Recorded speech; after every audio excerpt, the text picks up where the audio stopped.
Écoutez ce son, c'est le bruit de l'inévitable. Dans chaque vie, sans exception, la pluie finit par tomber. Parfois, c'est une petite averse de contrariété quotidienne. Parfois, c'est un ouragan qui dévaste tout sur son passage.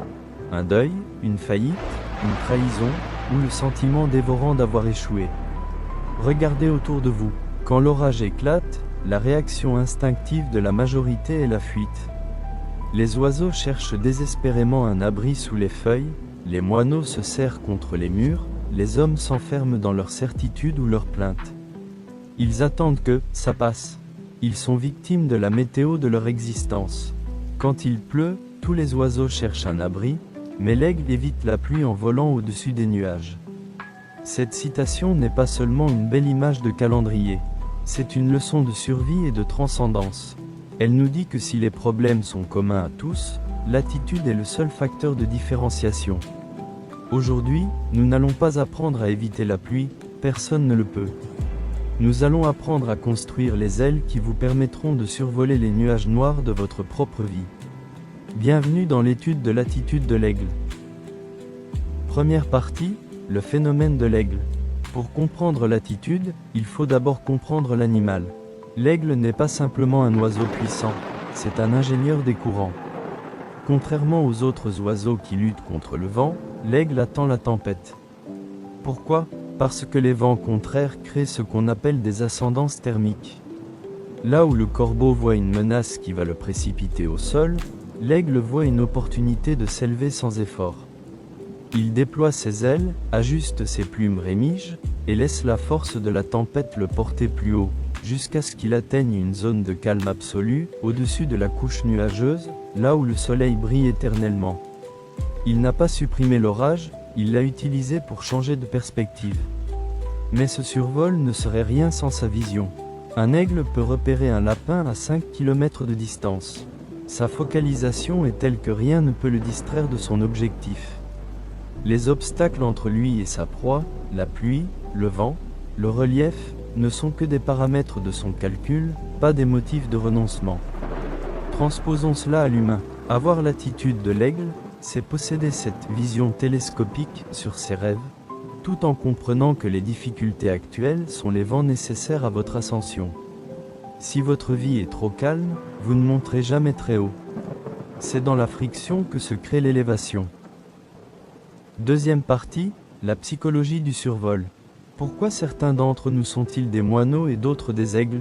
La réponse se trouve dans un concept psychologique fondamental, le locus de contrôle.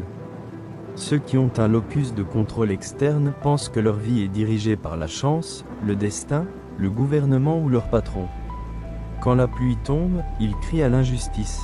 Ils sont réactifs. À l'inverse, ceux qui possèdent un locus de contrôle interne, comme l'aigle, savent que s'ils ne peuvent pas contrôler la météo, ils sont les maîtres absolus de leurs ailes. Stephen Covey, dans son chef-d'œuvre, Les 7 habitudes de ceux qui réalisent tout ce qu'ils entreprennent, parle de la proactivité. Être proactif, ce n'est pas juste prendre des initiatives. C'est réaliser qu'entre un stimulus, la tempête, et votre réponse, votre émotion, votre action, il existe un espace. Et dans cet espace réside votre liberté.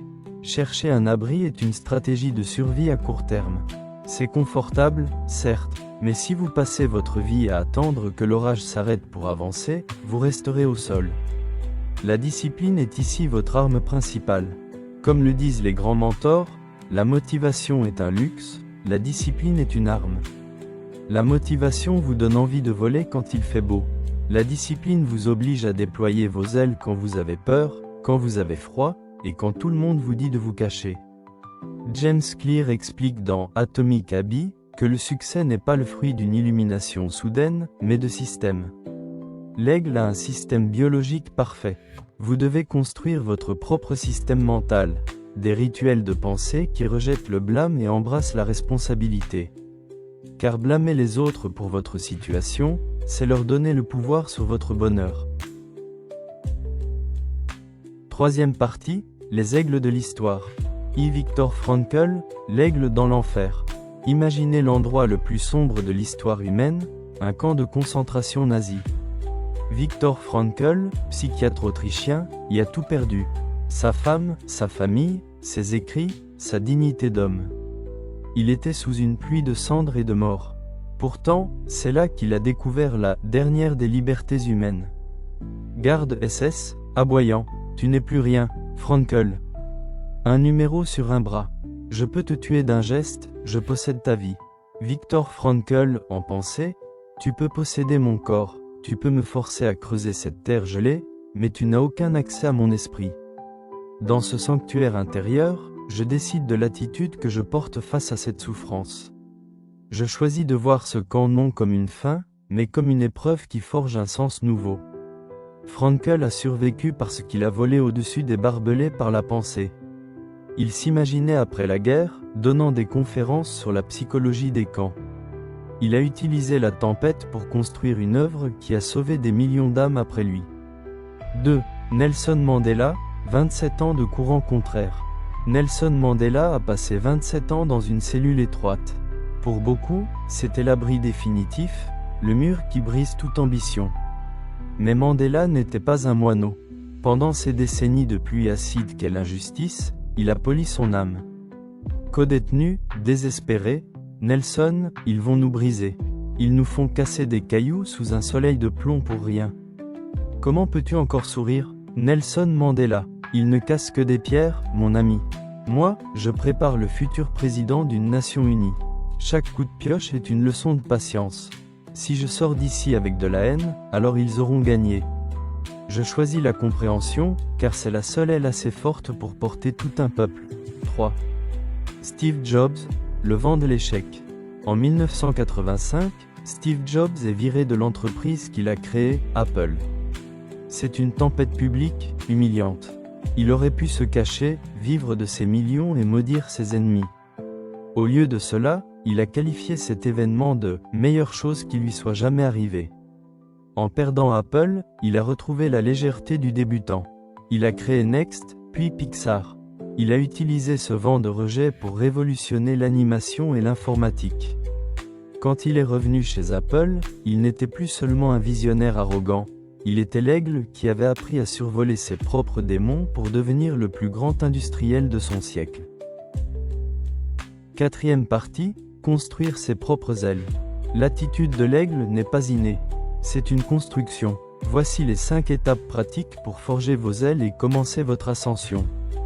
1. Le recadrage radical, changez votre vocabulaire.